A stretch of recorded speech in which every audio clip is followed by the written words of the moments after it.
She said, "Try not to embarrass me. These people are way above your level." I didn't reply. But when the host came over, shook my hand and said, "Finally, we've been waiting to meet you." Her face went pale instantly. "I'm Marcus, 34, and until 2 months ago, I thought my girlfriend Vanessa respected me. Turns out she'd been embarrassed by me for a while, and I only found out when she decided to say it out loud in the car on our way to what she thought was just another networking event.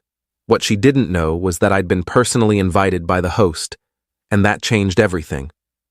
Vanessa and I had been together for 18 months.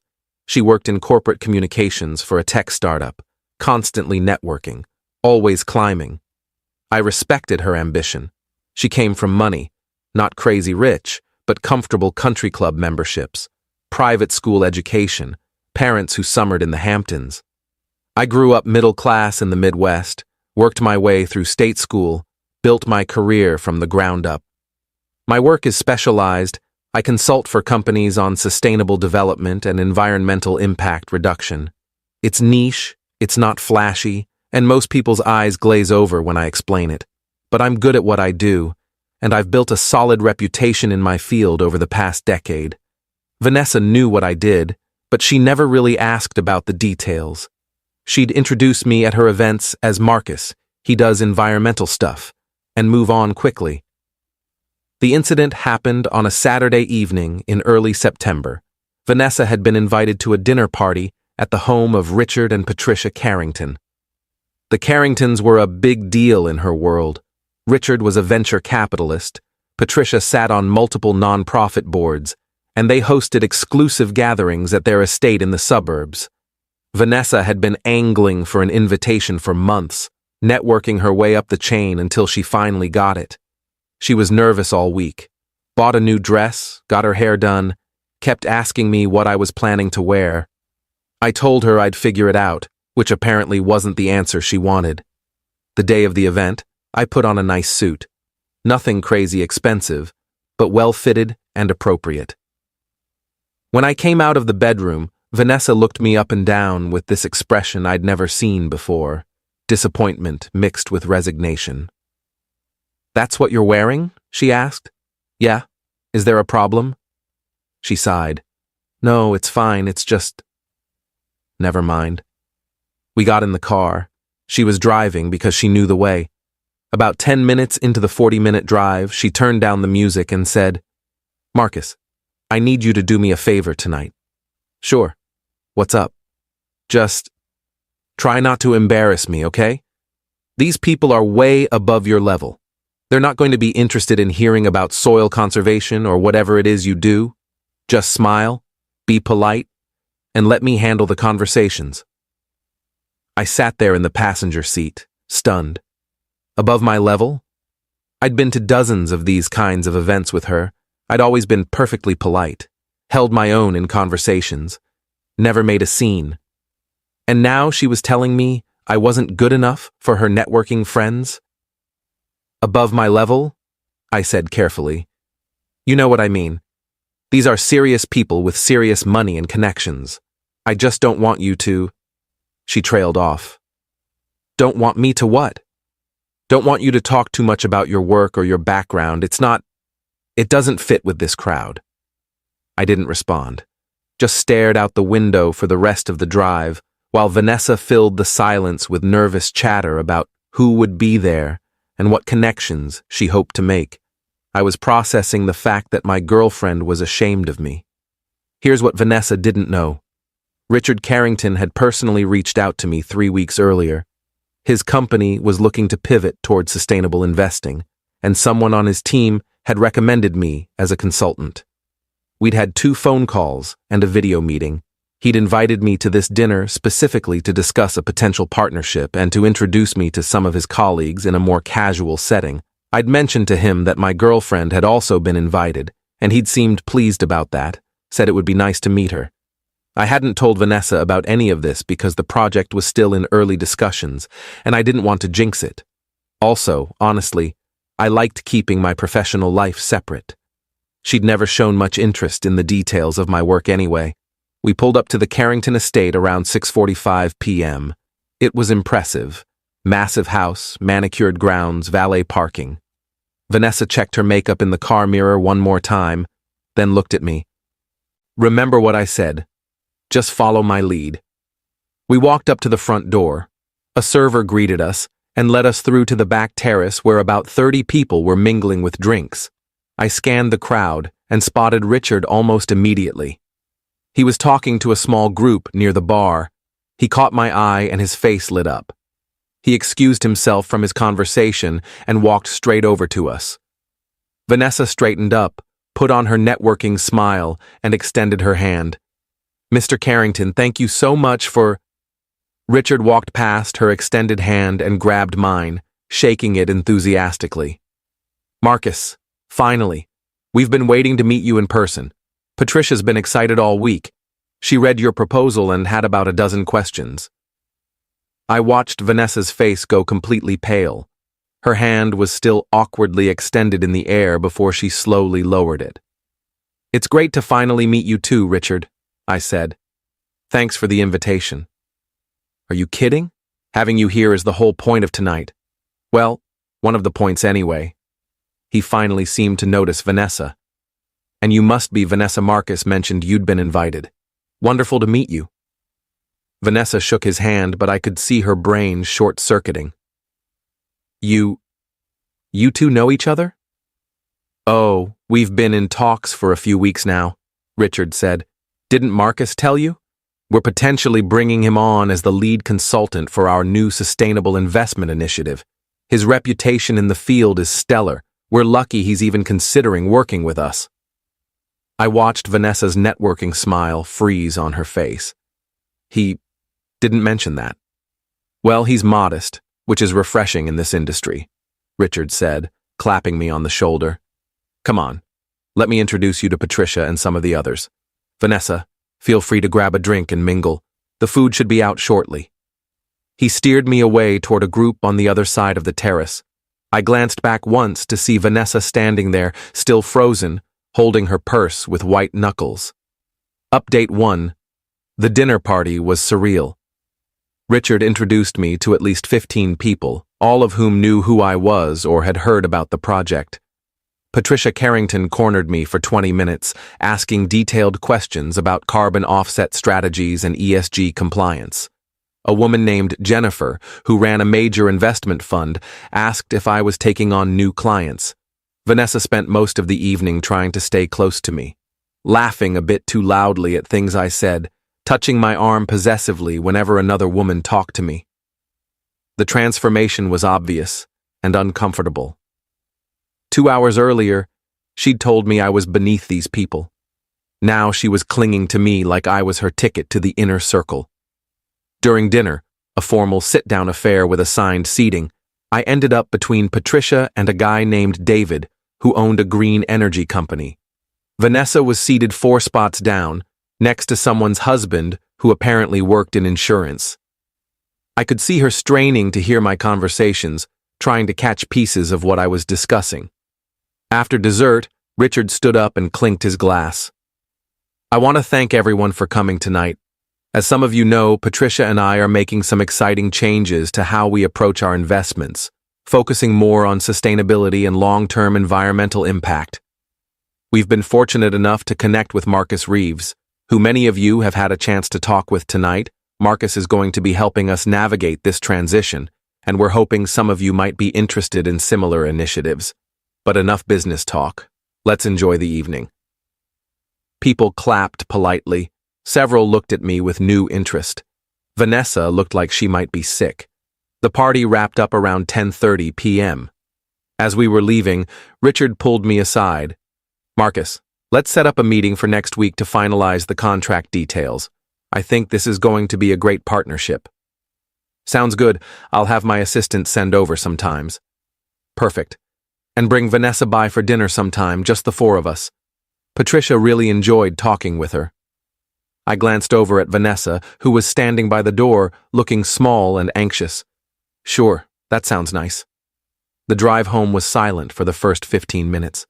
Finally, Vanessa spoke. Why didn't you tell me you knew Richard Carrington?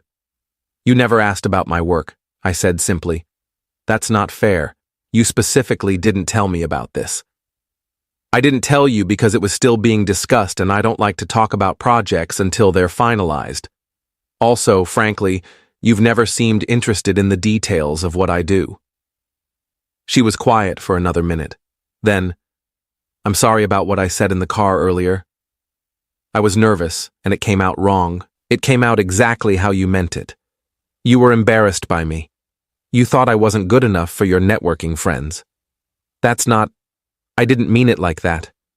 Vanessa, you told me I was beneath these people. You told me not to embarrass you. Those aren't things you say to someone you respect. She started crying, which I expected. I was just stressed. You know how important these connections are for my career.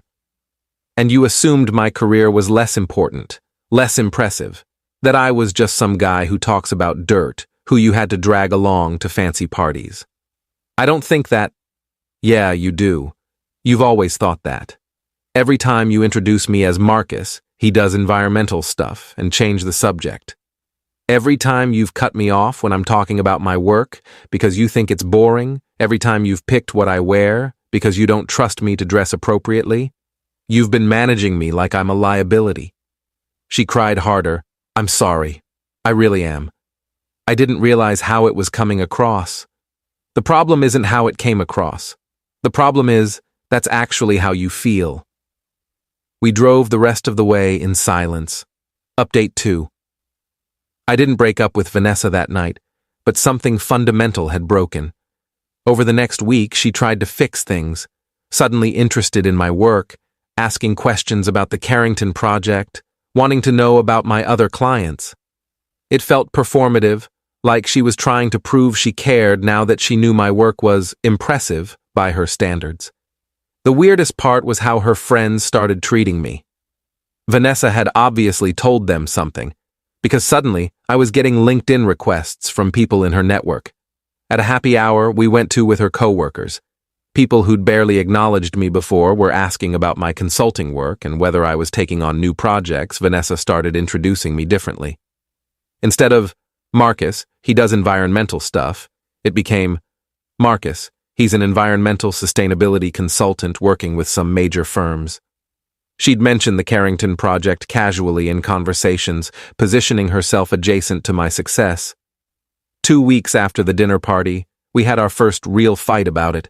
We were at her apartment making dinner when she said something about us attending an upcoming conference where Richard would be speaking. I wasn't planning to go to that conference, I said, but Richard will be there. It's a good networking opportunity. For you or for me? She paused, knife in hand over a cutting board. What's that supposed to mean? It means you're using my connection to Richard to boost your own career. Which is fine, I guess, but let's be honest about what this is. That's not what I'm doing. Vanessa, you've spent 2 weeks trying to insert yourself into my professional life. You want to meet my other clients, come to my meetings, attend events you never cared about before, and it's all because you realized my work is more impressive than you thought. I'm trying to be supportive. You're trying to network. There's a difference. She slammed the knife down. Why are you being like this? I apologized for what I said. I'm trying to show interest in your work. What more do you want? I want you to be interested because you care about me, not because you think I can help your career. I want you to respect me whether I'm working with billionaires or teaching community classes about composting. But you don't. You only respect what I can do for you. That's not true. It is true. You were embarrassed by me until you found out I was useful. That's not respect. That's opportunism. She started crying again, but this time I didn't feel bad about it. Update 3. I broke up with Vanessa 3 weeks after the dinner party. It was an inevitable conversation we both saw coming.